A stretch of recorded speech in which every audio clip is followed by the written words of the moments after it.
Pada bagian pertama kita telah membahas contoh real laporan keberlanjutan dan regulasi yang terkait laporan keberlanjutan yang berlaku di Indonesia. Kemudian definisi keberlanjutan dan laporan keberlanjutan serta manfaat dari laporan keberlanjutan. Nah, pada bagian kedua kita akan lanjutkan membahas mengenai penyusunan laporan keberlanjutan itu sendiri.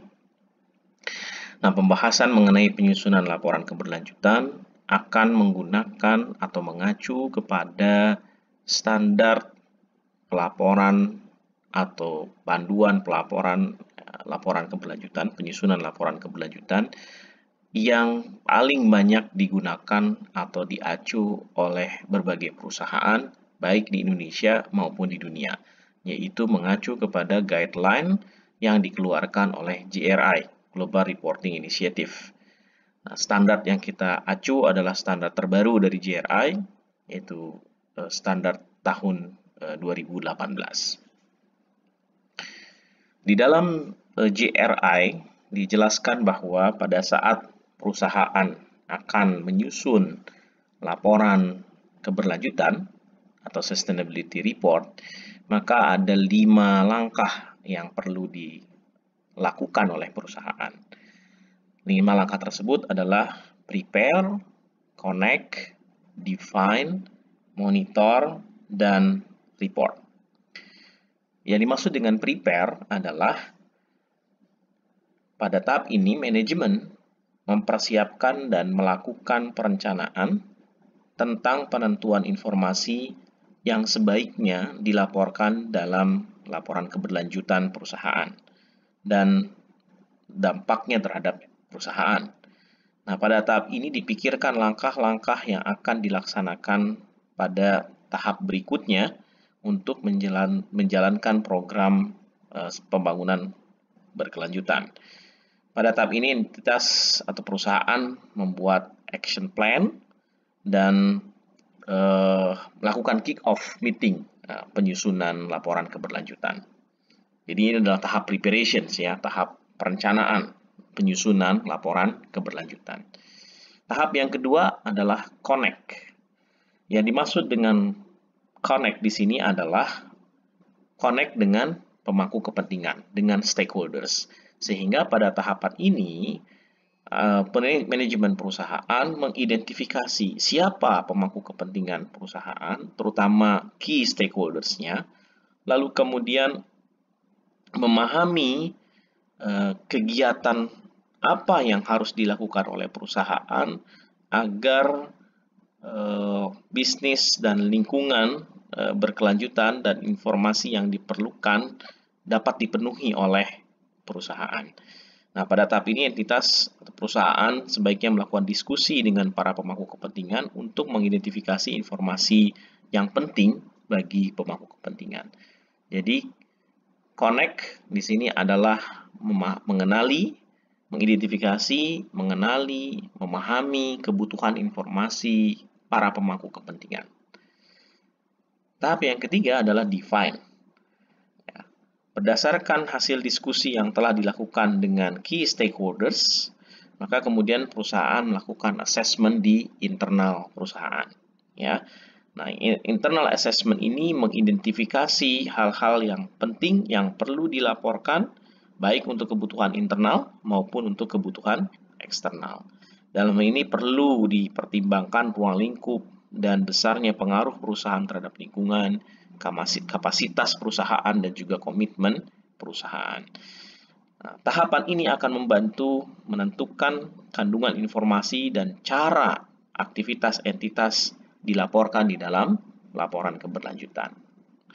Tahap yang keempat adalah monitor, di mana pada tahap ini perusahaan memonitor proses dan data untuk memastikan kualitas informasi yang akan dilaporkan. Sebaiknya ditetapkan target-target capaian yang akan dilaporkan untuk ditindaklanjuti jika memang ada target yang belum tercapai.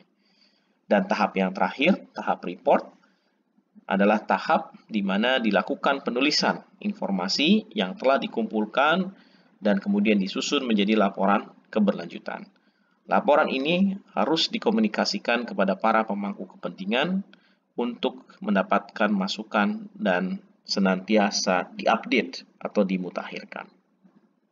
Itu adalah 5 langkah menurut GRI yang perlu dilakukan dalam penyusunan laporan keberlanjutan.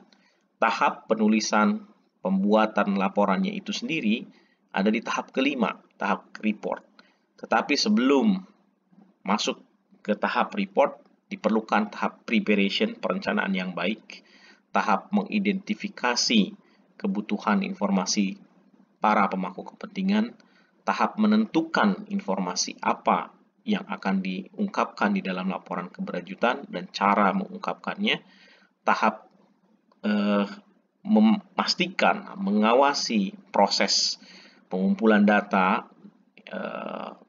pemenuhan informasi dapat dipenuhi dan baru kemudian dituangkan di dalam laporan di tahap yang kelima. Nah, standar pengungkapan laporan keberlanjutan itu sendiri seperti dijelaskan pada slide yang pertama cukup beragam, ya, sangat banyak panduan, standar, guideline yang bisa dijadikan acuan di dalam menyusun laporan keberlanjutan.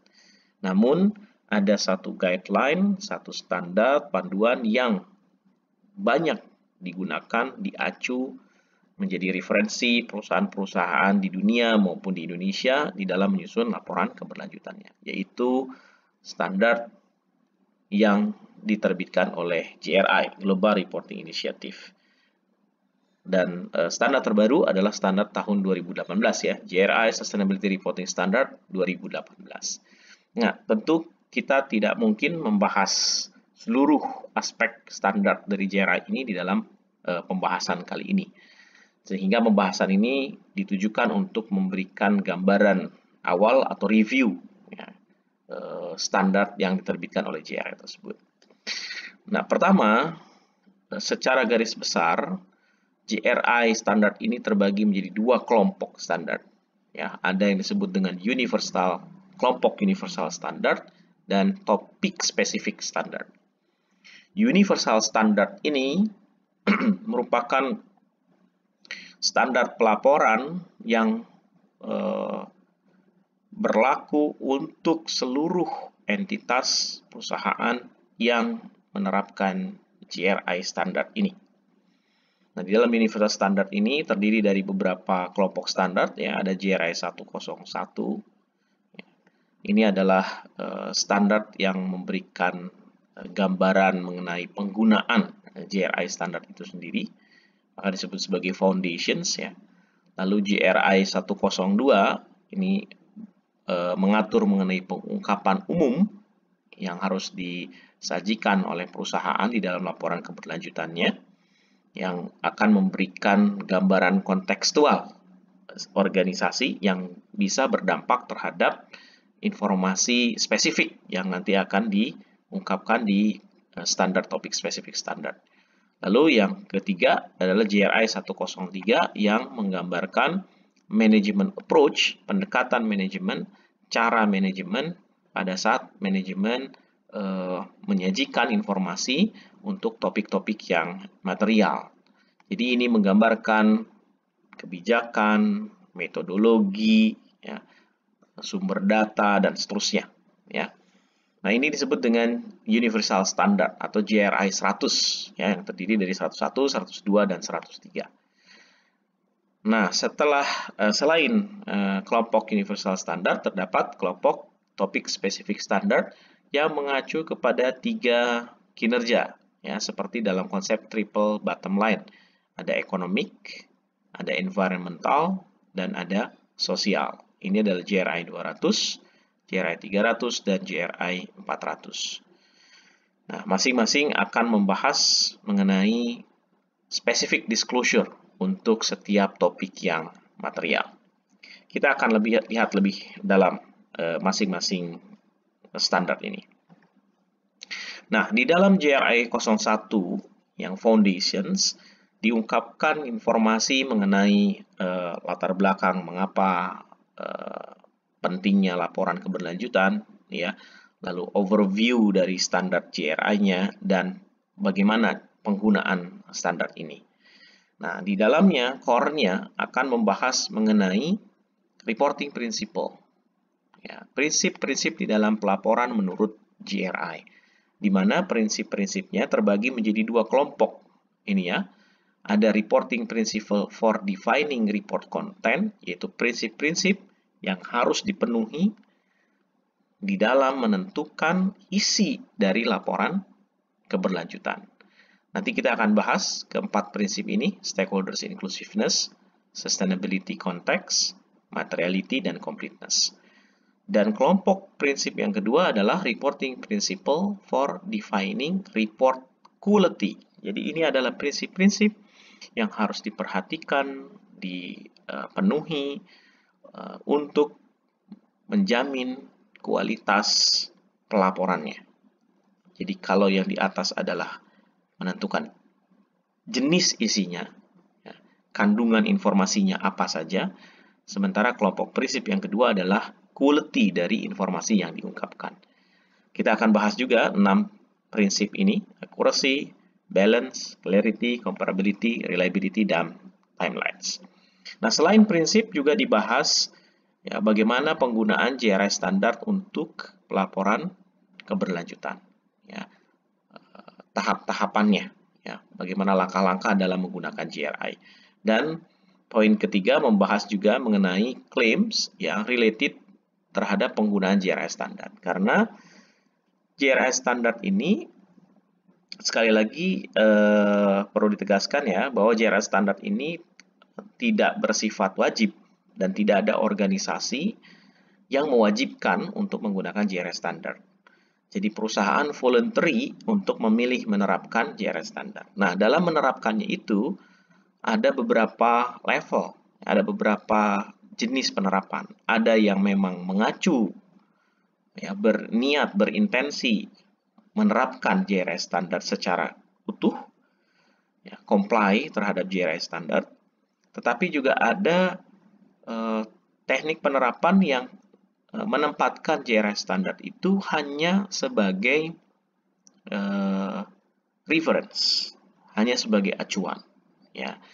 Tidak dimaksudkan untuk comply terhadap GRI standar. Dan ada di antara kedua itu, yaitu hanya menggunakan beberapa bagian dari GRI standar sebagai acuan di dalam penyusunan laporan keberlanjutannya, tidak secara utuh. Nah, klaim tersebut harus dinyatakan di dalam laporan keberlanjutan yang dibuat oleh perusahaan agar para pembaca memahami apakah laporan ini betul-betul disusun comply terhadap GRI standar atau hanya beberapa bagian saja yang menggunakan GRI standar, atau memang hanya menempatkan GRI standar sebagai reference saja, sebagai referensi di dalam menyusun laporan keberlanjutan, tapi tidak dimaksudkan comply atau mengikuti GRI standar tersebut. Ya. Nah, berikutnya kita bahas sekilas lebih dalam ya GRI 101 terkait dengan prinsip. Yang pertama tadi, kelompok pertama adalah Principle for Defining Report Content. Prinsip-prinsip untuk menentukan isi dari laporan keberlanjutan. Ada 4 prinsip. Yang pertama adalah Stakeholders Inclusiveness, yang bermakna bahwa isi dari laporan keberlanjutan itu mencerminkan atau merepresentasikan kebutuhan informasi dari pemangku kepentingan. Ya. Jadi apa yang harus diungkapkan atau dituangkan dalam laporan keberlanjutan adalah informasi yang dibutuhkan oleh pemangku kepentingan. Sehingga prinsip stakeholder inclusiveness ini juga mengandung makna bahwa perusahaan harus mengidentifikasi, mengenali siapa stakeholdersnya, apa kebutuhan stakeholdersnya, informasi apa yang dibutuhkan oleh stakeholders, dan bagaimana perusahaan memberikan respon terhadap ekspektasi dan kepentingan pemangku kepentingan tersebut. Ini yang pertama, ya. Jadi ya, untuk menentukan isi dari laporan keberlanjutan adalah memperhatikan kebutuhan informasi pemangku kepentingan. Yang kedua, isi dari laporan keberlanjutan adalah hal-hal dalam konteks sustainable, dalam konteks keberlanjutan. Nah, yang perlu ditegaskan dalam prinsip ini adalah konteks keberlanjutan adalah konteks yang lebih umum, bukan spesifik bicara keberlanjutan keuangan dari perusahaan. Tetapi dalam konteks yang lebih besar, dampaknya terhadap local area, regional area, bahkan international area. Ya, dan karena ini isunya sustainable konteks, berarti bukan hanya unsur keuangan, tetapi juga aspek sosial, aspek lingkungan, environment. Ini prinsip yang kedua. Prinsip yang ketiga adalah materiality. Nah, ini prinsip ketiga ini mirip dengan konsep materiality yang sudah kita kenal sebagai akuntan. Namun di sini ditegaskan dalam konteks laporan sustainability, isi atau informasi yang harus diungkapkan di dalam laporan keberlanjutan adalah informasi yang material, yaitu informasi yang mencerminkan dampak signifikan aktivitas atau kegiatan perusahaan terhadap ekonomi, lingkungan, dan sosial. Jadi material di sini adalah bermakna sesuatu hal yang memiliki dampak signifikan ya, terhadap ekonomi, lingkungan, dan sosial. Atau secara substansi mempengaruhi penilaian dan pengambilan keputusan yang dilakukan oleh pemangku kepentingan atau stakeholders. Ya, jadi ada dua makna dari materiality dalam konteks laporan keberlanjutan ini. Satu, seperti halnya kita kenal dalam akuntansi, yaitu material, informasi yang material, dan informasi yang berdampak terhadap pengambilan keputusan. Ya, nah, dalam konteks keberlanjutan dalam pengambilan keputusan stakeholders, bukan hanya shareholders.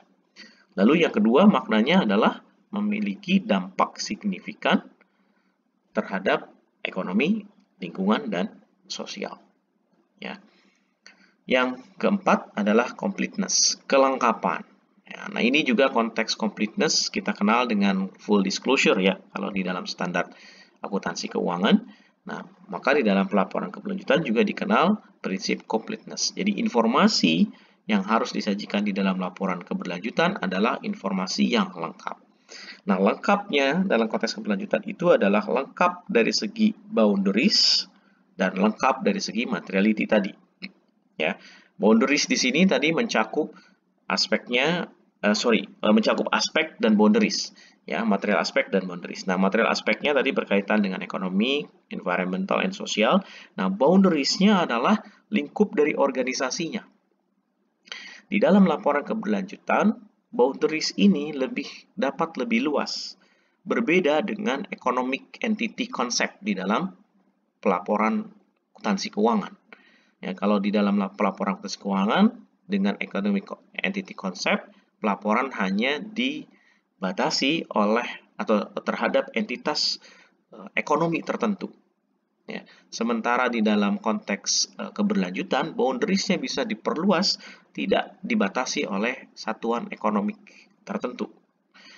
Nah, dalam penerapannya konteksnya adalah laporan keberlanjutan itu tidak hanya membahas, menceritakan dampak aktivitas perusahaan terhadap ekonomi sosial dan lingkungan yang dilakukan oleh perusahaan itu sendiri, tetapi juga bisa mengungkapkan aktivitas dan dampak yang dilakukan oleh pihak-pihak terkait perusahaan, misalnya dilakukan oleh supplier, dilakukan oleh konsumen, gitu ya. Jadi di dalam laporan keberlanjutan, perusahaan bisa melaporkan, misalnya dampak konsumsi energi yang dilakukan oleh pemasok bahan bakunya, bisa melaporkan dampak konsumsi gas atau karbon ya, yang dihasilkan oleh pelanggan yang menggunakan produk dari perusahaan. Nah, ini boundariesnya harus didefine dan diupayakan lengkap, menggambarkan dampak keberadaan perusahaan, aktivitas perusahaan terhadap ekonomi, lingkungan, dan sosial.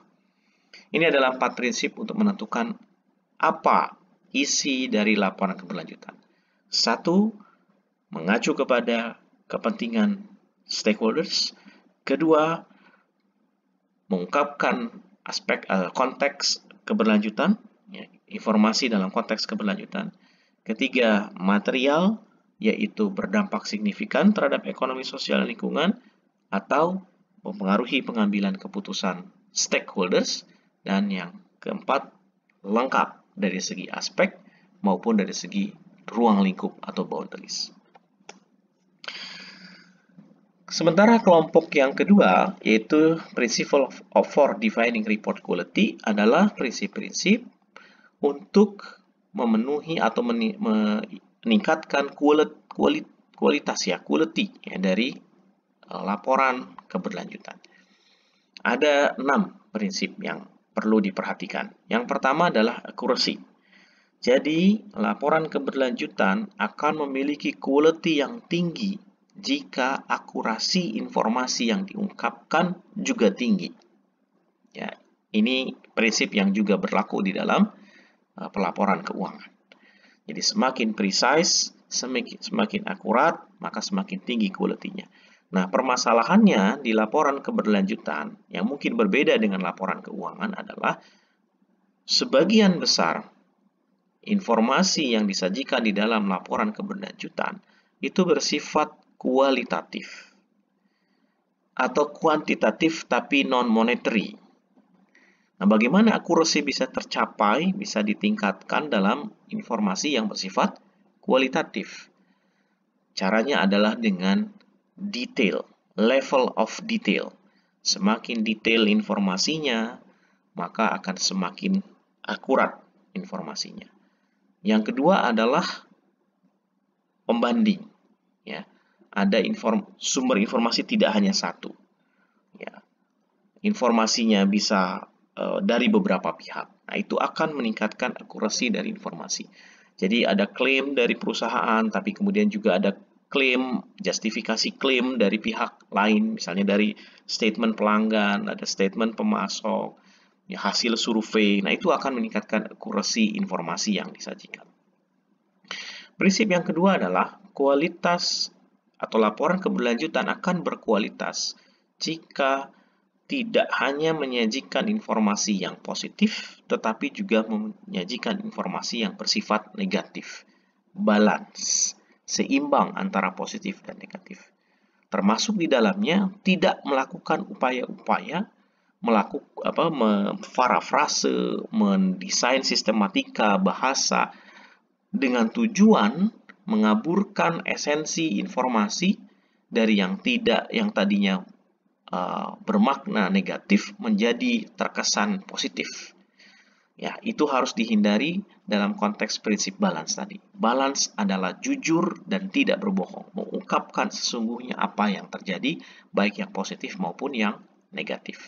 Jadi termasuk dan mengungkapkan jika perusahaan melakukan pelanggaran lingkungan, jika perusahaan memiliki permasalahan dengan karyawan dan seterusnya, itu juga harus diungkapkan, bukan hanya prestasi positif, sumbangan donasi perusahaan kepada masyarakat, ya, upaya untuk menghemat energi dan lain-lain, tapi juga informasi yang negatif. Ketiga adalah clarity, kejelasan. Semakin jelas informasinya, maka semakin tinggi kualitasnya. Nah, kejelasan ini bisa dibantu dengan memikirkan format penyusunan laporan yang memudahkan orang memahaminya, lalu kemudian bisa dibantu dengan grafik, dengan tabel, ya, gambar, diagram, dan seterusnya. Jadi, konteks prinsip clarity ini adalah meningkatkan kemudahan pengguna laporan memahami isi atau informasi yang ada di dalam laporan keberlanjutan. Keempat, comparability, daya banding, baik itu dengan entitas yang sama pada tahun yang berbeda, maupun dengan perusahaan lain yang memiliki kemiripan. Misalnya industrinya mirip, size-nya mirip, ya, stakeholders-nya mirip, dan seterusnya. Nah, ini akan meningkatkan kualitas dari laporan. Nah, konsep comparability ini juga kita kenal di dalam laporan keuangan. Ya, daya banding antara periode dan daya banding dengan entitas yang lain. Nah, prinsip comparability ini juga mengandung konsekuensi jika memang perusahaan memiliki keunikan dan keunikan itu berpengaruh terhadap informasi yang diungkapkan dalam laporan keberlanjutan, maka keunikan itu harus dijelaskan di dalam laporan keberlanjutan agar pembaca memahami perbedaan atau keunikan informasi dalam laporan keberlanjutan perusahaan dibandingkan dengan perusahaan lain yang sejenis. Lalu yang kelima adalah reliability, keandalan. Ini konsep yang sama juga di dalam laporan keuangan. Informasi yang berkualitas adalah informasi yang andal. Nah, bagaimana cara memenuhi kualitas keandalan ini? Ada 3 hal yang harus dilakukan oleh perusahaan. Pertama, keandalan bisa diwujudkan, bisa ditingkatkan ketika perusahaan memiliki kebijakan, SOP, ya, panduan di dalam menyusun laporan keberlanjutan. Yang kedua, perusahaan memiliki sumber daya manusia yang mampu untuk menyusun laporan keberlanjutan. Jadi staf, karyawan yang bertugas dalam menyusun laporan keberlanjutan memiliki kompetensi di dalam menyusun laporan keberlanjutan. Ini akan meningkatkan keandalan dari laporannya. Dan yang ketiga adalah assurance. Adanya assessment, baik dari pihak internal, artinya ada proses internal kontrol, ada proses internal audit ya terhadap laporan keberlanjutan ini, maupun dari eksternal, adanya assurance eksternal terhadap laporan keberlanjutan. Jadi melibatkan pihak independen untuk memberikan assurance terhadap informasi yang disajikan di dalam laporan keberlanjutan. Sama seperti dalam laporan keuangan, ada opini audit yang diberikan oleh kantor akuntan publik, maka dalam konteks laporan keberlanjutan, untuk meningkatkan reliability, meningkatkan kualitas dari laporan, kita bisa meminta independent parties, ya, pihak independen melakukan assessment dan memberikan opini terhadap laporan keberlanjutan. Nah, terakhir adalah timelines, ketepatan waktu, ya, sama seperti dalam konteks laporan keuangan. Semakin tepat waktu akan semakin berkualitas informasinya. Hanya saja ada catatan di dalam laporan keberlanjutan karena data-data yang mendukung informasi dalam laporan keberlanjutan ini biasanya memerlukan keahlian khusus, proses yang tidak mudah, ya, metodologi yang spesifik sehingga biayanya juga tidak murah, maka biasanya informasi itu tidak harus diukur, dinilai setiap periode pelaporan. Ya, bisa 2 tahun sekali, bisa 3 tahun sekali. Tetapi tetap, semakin dekat sumber informasi itu, periode sumber informasi itu, dengan tanggal pelaporan, maka semakin berkualitas. Jadi pada saat kita menyajikan laporan keberlanjutan, misalnya tahun 2019, jika sumber datanya adalah hasil assessment atau hasil perhitungan tahun 2018 akan lebih baik dibandingkan tahun 2017. Namun tidak harus setiap data, setiap informasi itu diukur setiap periode. Ya. Nah, saya ambil contoh ya, nanti kita akan lihat misalnya ada salah satu informasi yang diungkapkan di dalam laporan keberlanjutan adalah mengenai konsumsi air hujan, ya, air hujan. Nah, ini tentu selama perkiraan cuacanya tidak berbeda dari tahun sebelumnya, iklimnya tidak terjadi perubahan yang drastis, maka pengukuran curah hujan, air hujan yang kemudian digunakan oleh perusahaan bisa menggunakan data di tahun lalu atau 2 tahun sebelumnya. Tidak perlu setiap tahun kemudian melakukan perhitungan. Ini adalah 6 prinsip untuk menentukan kualitas dari laporan keberlanjutan. Nah, di poin yang kedua tadi selain prinsip, itu kemudian tepatnya poin ketiga ya, bicara mengenai klaim ya, ini poin ketiga ini ya, klaim related terhadap penggunaan JRS standar. Ya. Selain tadi saya jelaskan bahwa ada yang menggunakannya sebagai referensi, sebagai hanya referensi, ada yang bagian-bagian tertentu saja, tapi ada yang memang menggunakan GRI sebagai acuan. Nah, ketika opsi yang dipilih adalah menggunakan GRI sebagai acuan, jadi memang ingin mengimplementasikan comply terhadap GRI, maka ada dua jenis kriteria pelaporan yang terdapat di dalam GRI, yaitu yang pertama adalah core option, yang kedua adalah comprehensive option. Ya, dari namanya kita bisa mengenali core inti ya, comprehensive menyeluruh. Jadi memang pilihan comprehensive option ini pengungkapan informasinya lebih menyeluruh, lebih banyak dibandingkan pilihan core option. Nah, perusahaan memilih apakah akan menerapkan GRI standar dengan opsi core atau dengan opsi komprehensif. Pertanyaan yang pertama adalah apa bedanya antara komprehensif dengan core? Yang pertama, perbedaannya adalah klaimnya. Jadi kalau perusahaan menerapkan core option, maka klaimnya pun harus menyatakan bahwa perusahaan atau pelaporan ini diterapkan dengan mengacu kepada GRI standar core option. Nah, demikian juga dengan yang comprehensive option. Itu perbedaan pertama. Jadi klaimnya saja harus jelas berbeda. Apakah Anda menerapkan core atau Anda menerapkan comprehensive. Yang kedua, perbedaan berikutnya adalah ketika mengungkapkan general informations ya, atau general disclosure ya, yang diatur di dalam GRI 102. Jika perusahaan memilih komprehensif, maka seluruh reporting requirement di dalam GRI 102 harus dipenuhi. Dan jika ada yang tidak dapat dipenuhi, ya, maka harus dijelaskan ya, apa alasannya. Ya. Reason for omission, ya, harus ada alasannya, dan itu hanya diperbolehkan untuk beberapa disclosure saja terkait ethics, integrity, governance. Ya, hanya untuk dua ini. Yang lainnya harus seluruhnya diungkapkan. Ya, tapi kalau Anda memilih core options, maka kita atau perusahaan wajib comply terhadap semua pelaporan, tapi untuk yang disclosure ini saja. Ya. 102.1 sampai 102.13 dan seterusnya. Tidak seluruhnya ya. Kalau Anda lihat di sini ada yang 15 ini tidak wajib, 17 juga tidak wajib ya. Kemudian governance ini banyak yang tidak wajib diungkapkan ya.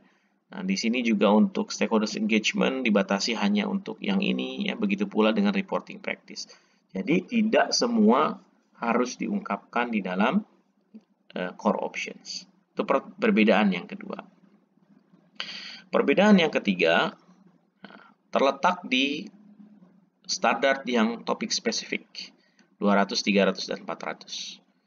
Kalau Anda memilih komprehensif, ya, maka untuk setiap topik material ya, harus comply dengan semua permintaan reporting requirement ya, di manajemen approach disclosure dan reporting requirement untuk seluruh topik spesifik disclosure.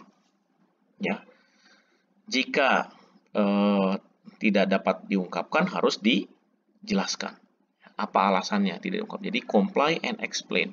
Upayakan untuk comply, lalu kemudian explain jika memang tidak bisa comply. Ya.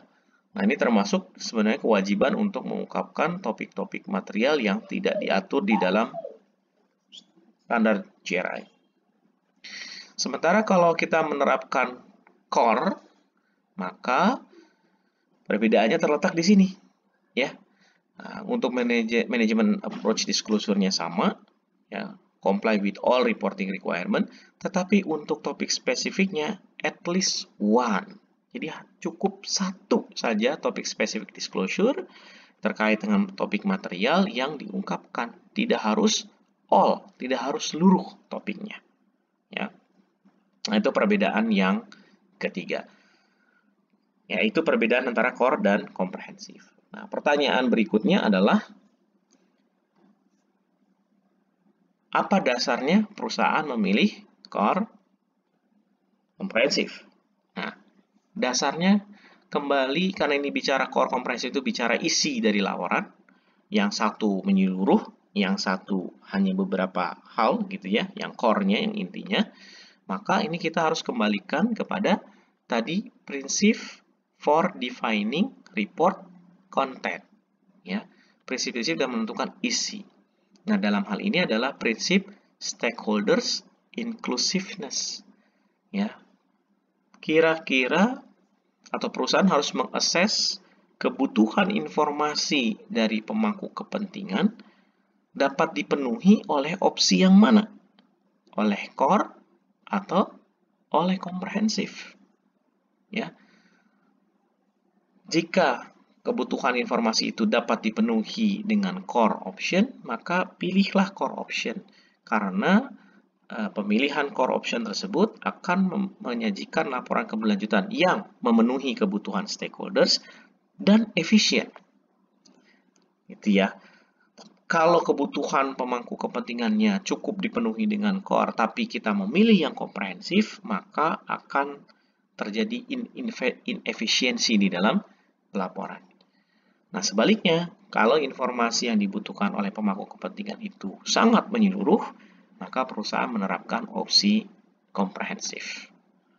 Ya, itu alasan pemilihannya, perusahaan memilih core atau memilih komprehensif. Pertanyaan ketiga adalah, jika misalnya ada perusahaan menerapkan core option, lalu ada perusahaan lain menerapkan comprehensive option, dapatkah kita simpulkan bahwa perusahaan yang memilih core option itu lebih baik dibandingkan perusahaan menerapkan core option? Jawabannya, hati-hati. Karena tadi penentuan core dan komprehensif didasarkan kepada kebutuhan informasi pemangku kepentingannya, maka membandingkan pilihan opsi core dan komprehensif dari dua perusahaan tidak lantas atau tidak serta-merta bisa menyimpulkan atau mengindikasikan perusahaan yang menerapkan komprehensif lebih baik dibandingkan perusahaan yang menerapkan core. Belum tentu. Ya. Kita hanya bisa mengatakan bahwa perusahaan yang menerapkan komprehensif lebih baik dari core kalau kita menjamin bahwa kedua perusahaan ini serupa. Ya, stakeholders-nya sama, size-nya sama, kegiatan operasinya sama, dan lain-lain, sehingga tentu kita akan menilai perusahaan yang memilih komprehensif, menyajikan informasi yang lebih menyeluruh, lebih baik dibandingkan dengan perusahaan yang profilnya sama tadi ya, stakeholder-nya sama, ya size-nya sama, operasi sama, tapi hanya memilih core options. Ya. Nah, ini hanya bisa terjadi demikian. Tapi kalau kita tidak memiliki keyakinan kedua perusahaan ini comparable, maka kita tidak bisa mengatakan bahwa perusahaan yang menerapkan komprehensif pasti lebih baik dibandingkan perusahaan yang menerapkan core option. Baik, itu GRI 101 ya, yang intinya tadi mengatur mengenai prinsip-prinsip ya, lalu kemudian klaim ya terhadap penggunaan standar termasuk opsi penerapannya, ada opsi core dan opsi komprehensif, dan satu lagi sebenarnya mengenai cara menggunakan standar GRI ini ya, lebih ke teknis tahapannya. GRI berikutnya adalah GRI 102 dan 103 yang masuk dalam kelompok Universal Standard. 102 itu bicara general disclosure, pengungkapan informasi umum yang menggambarkan konteksnya organisasi, ya, yang bisa memberikan gambaran kepada perusahaan, kepada pengguna laporan, seberapa besar, seberapa kompleks isu sustainability di perusahaan tersebut. Ya, apa saja informasinya? Ada organization profile, ya, profil dari organisasinya, strategi bisnis perusahaan, yang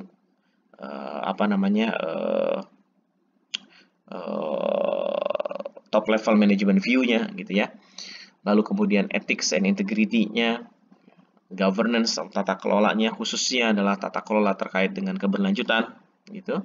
Lalu bagaimana stakeholders engagement dilakukan oleh perusahaan supaya tadi dapat memenuhi prinsip stakeholders inclusiveness, maka perlu dilakukan engagement dengan stakeholders.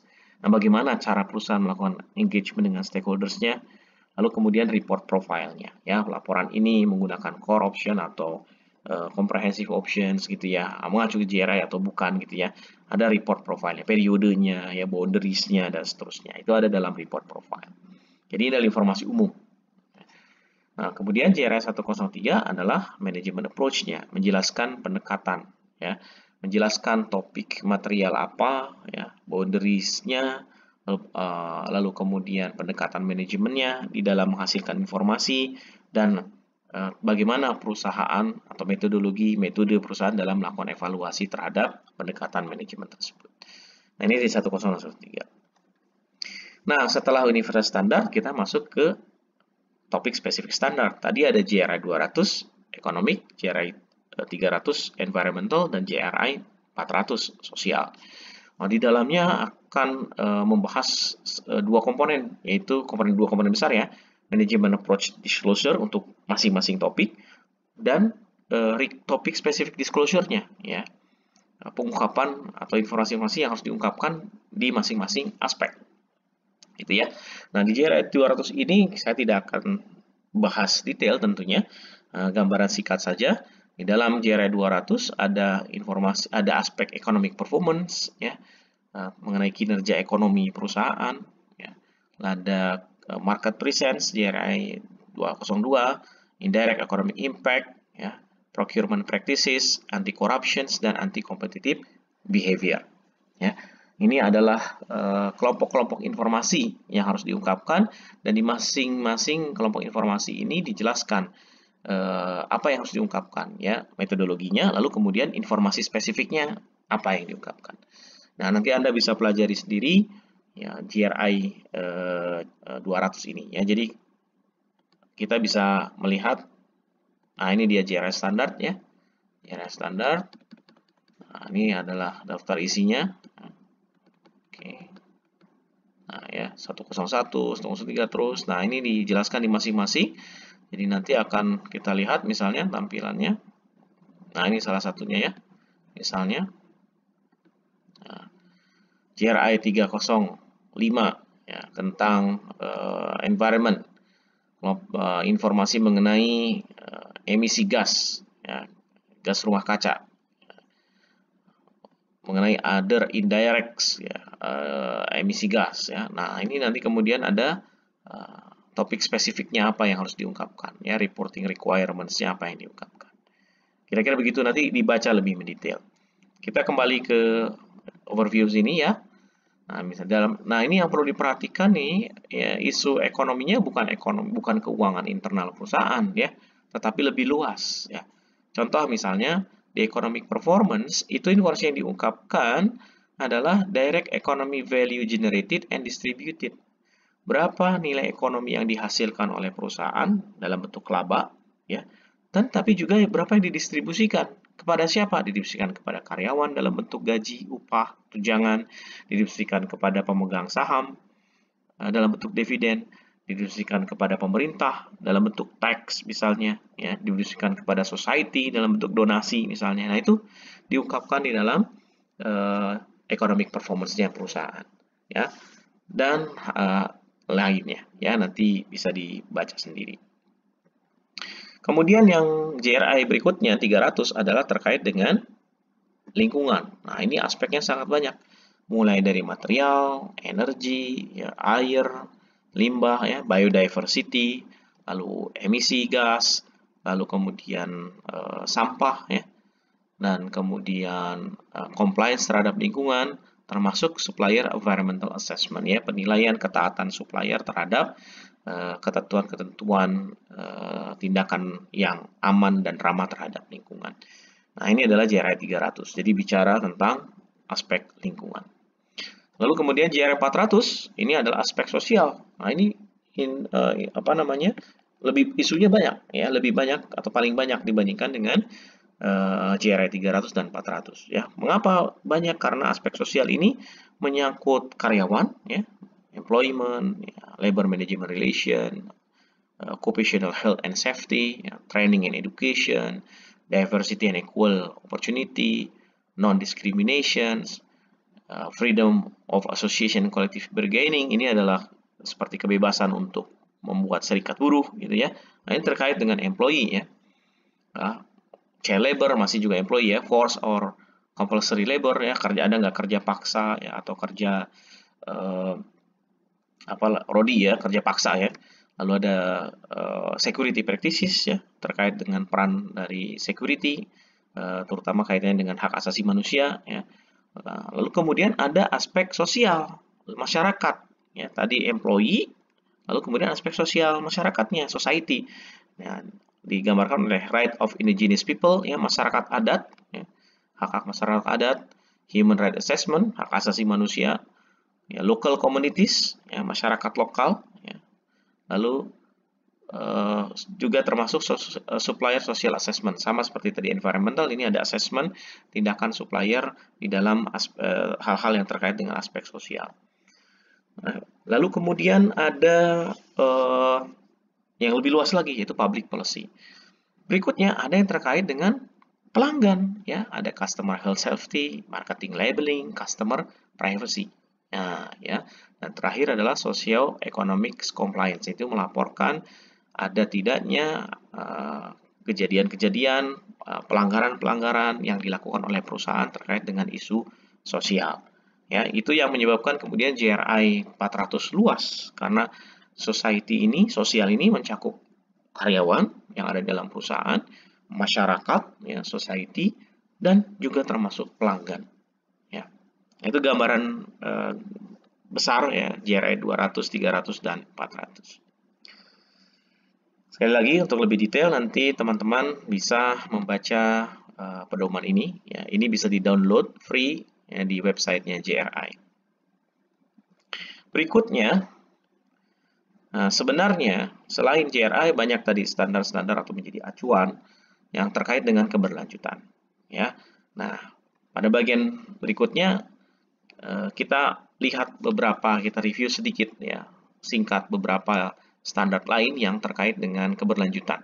Nah, ini tidak spesifik pelaporan keberlanjutan, tetapi terkait dengan keberlanjutannya. Ya, ada ISO 14001 2004. Ini adalah standar internasional tentang sistem manajemen lingkungan ya, yang membahas berbagai aspek pengelolaan lingkungan. Jadi ini spesifik lingkungan. Nah, di dalamnya menetapkan kriteria untuk sistem manajemen lingkungan yang dapat disertifikasi ya untuk memperoleh ISO. Nah, tapi tidak menetapkan prasyarat kinerja lingkungannya ya, hanya memetakan kerangka yang dapat digunakan entitas untuk membangun sistem manajemen lingkungan yang efektif. Kinerja lingkungannya yang menetapkan adalah perusahaan dan mungkin diderive oleh regulasi. Kemudian memberikan jaminan kepada manajemen perusahaan dan karyawan serta pemangku kepentingan eksternal bahwa dampak lingkungan telah diukur dan penanganannya ditingkatkan melalui sistem manajemen lingkungan yang efektif tadi. Jadi ISO 14001-2004 ini standar terkait keberlanjutan yang spesifik berkaitan dengan aspek lingkungan. Dan lebih spesifiknya lagi adalah mengenai sistem manajemen lingkungan. Bagaimana membangun sistem manajemen lingkungan yang efektif. Ini juga Anda bisa googling untuk memperoleh standarnya kalau tertarik untuk membaca. Ya, ini ya, ISO 14001 edisi 2004. Nah, ini Anda bisa baca pengaturan di dalamnya. Ya. General requirement-nya apa, kebijakannya, lingkungan seperti apa, planning, implementation, dan seterusnya. Nanti Anda bisa baca lebih lanjut. Ya, tentu pada umumnya guidelines yang diberikan ini tidak terlalu detail, ya, karena biasanya memerlukan keanggotaan. Itu Anda harus membayar sejumlah fee tertentu, lalu biasanya melibatkan konsultan untuk membantu Anda membangun sistem manajemen lingkungan yang efektif sesuai dengan ISO 14001 sehingga nanti bisa memperoleh sertifikasinya. Standar ISO yang lain adalah ISO 26000. Nah, ISO 26000 ini lebih luas dari ISO 14001 tadi. Ini memberikan pedoman untuk perusahaan, ya, bisa bisnis maupun organisasi yang lain, untuk beroperasi dengan cara yang bertanggung jawab secara sosial. Ya, ini sudah bicara tentang social responsibility.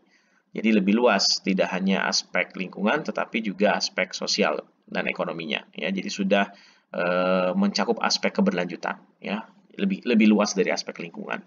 Ya, jadi ISO 26000 ini menjelaskan tanggung jawab sosial, membantu bisnis organisasi menerjemahkan prinsip keberlanjutan ke dalam tindakan dan praktiknya.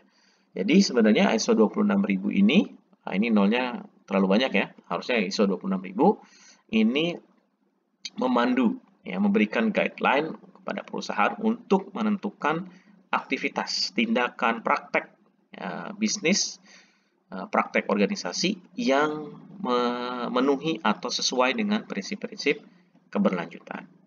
Ya. Nah, kemudian juga ada standar assurance-nya. Nah, ini ada standar yang terkait dengan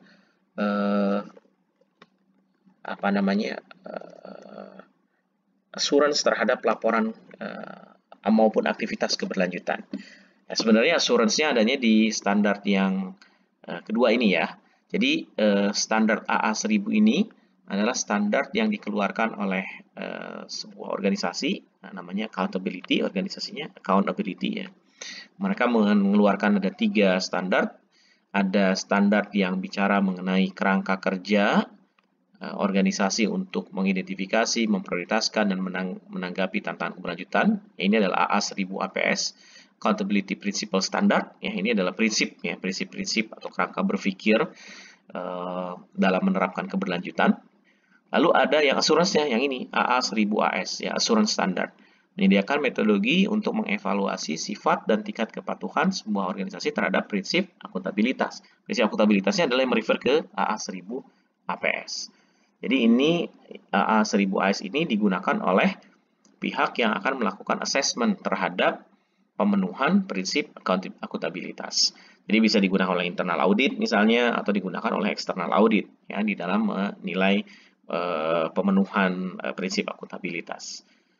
Dan ini prinsip yang terbaru ya, cukup terbaru karena ini baru diterbitkan 2015. Kalau dua prinsip ini di 2008 ya kalau tidak salah. Yang ini 2015. Nah, ini adalah standar yang bisa membantu perusahaan atau organisasi memastikan bahwa proses pelibatan pemangku kepentingan direncanakan, intens, dan memberikan hasil. Jadi ini adalah standar yang membantu perusahaan melakukan stakeholders engagement. Ya, bagaimana cara optimal, ya, paling optimal dalam membangun keterlibatan atau engagement dengan pemangku kepentingan. Ini juga Anda bisa download gratis, ya. Ini ya contohnya ya. Ini yang pertama ya. AA1000 APS ya, tahun 2008 ya, mengatur mengenai prinsip-prinsipnya ya. Ya, ini prinsip-prinsipnya. Nah, diatur di dalam APS ini. Lalu kemudian ada tadi assurance standard. Nah, ini assurance standard. Nah, ini bicara tentang standar assurance ya, bagaimana melakukan engagement, level assurance-nya ada apa saja gitu ya. Lalu kemudian scope dari engagement-nya, independence dan impartiality dari pelaku yang melakukan assessment ya, apa kompetensi yang harus dimiliki, ya, bagaimana proses due care ya, bagaimana proses engagement agreement dan seterusnya. Ini ada di dalam AA1000 AS. Nah, ini yang AA1000 SES Stockholders Engagement Standard ya, ini termasuk yang baru nih, ini ya, Stakeholders Engagement Standard 2015 ya, mengatur mengenai kalau kita baca objektifnya di sini. Nah, ini ya, purpose-nya adalah memberikan benchmark ya mengenai bagaimana melakukan engagement yang berkualitas tinggi. Nah, ini bisa menjadi panduan bagi perusahaan di dalam mendesain strategi melakukan engagement dengan stakeholders. Nah, terakhir adalah standar yang diterbitkan oleh akuntan nih, ya, ISAE 3000. Nah, sebenarnya ISAE 3000 ini tidak spesifik berkaitan dengan keberlanjutan, tetapi keberlanjutan di-cover di dalam ISAE 3000 ini. Ya, ISAE 3000 terbaru tahun 2013 ya, revisi tahun 2013. Ini adalah standar untuk perikatan assurance selain audit dan review laporan keuangan ya. Jadi cakupannya luas ya. Selain audit dan review laporan keuangan historis. Berarti termasuk dalam hal ini audit dan atau review ya, laporan keberlanjutan. Nah, ini bisa menggunakan ISAE 3000. Nah, ISAI 3000 ini diterbitkan oleh International Auditing and Assurance Standard Board, IASB, yang berada di bawah naungan IFAC, International Federation of Accountants. Nah, di dalam standar ini membahas ini pendahuluan ya, introduction, kemudian objektif, definisi. Nah, ini requirement untuk melakukan assurance standard dan juga dokumentasinya untuk tadi assurance selain audit dan review laporan keuangan historis. Ini juga Anda bisa download gratis ya. Nah, ini dia ISAI 3. Nah, ini dia ya. ISAI 2013. Nah, ini standar auditnya ya. Demikian bagian kedua ya. Jadi menjelaskan bagaimana kita menyusun laporan keberlanjutan, lalu guidelines utama atau best practice yang banyak diacu oleh perusahaan-perusahaan dalam menyusun laporan keberlanjutan, yaitu GRI, ya, overview mengenai GRI, dan kemudian diperkenalkan juga beberapa standar lain yang terkait dengan keberlanjutan atau laporan keberlanjutan, dan juga assurance atas laporan keberlanjutan. Ya, tentunya tidak comparable dengan GRI ya, karena misalnya ISO 14001 terkait dengan sistem manajemen lingkungan, ISO 26000 itu terkait aktivitas tindakan tanggung jawab sosial lingkungan atau keberlanjutan, termasuk di dalamnya ada aspek pelaporannya juga. Dan kemudian standar AA1000 maupun ISAI 3000 ada yang terkait dengan assurance, ada yang juga terkait dengan keberlanjutan seperti halnya GRI ya, tapi hanya prinsip-prinsipnya saja di AA1000 APS. Ada juga yang spesifik bisa bicara tentang stakeholders engagement strategi ya, yang ada di AA1000 SES tadi.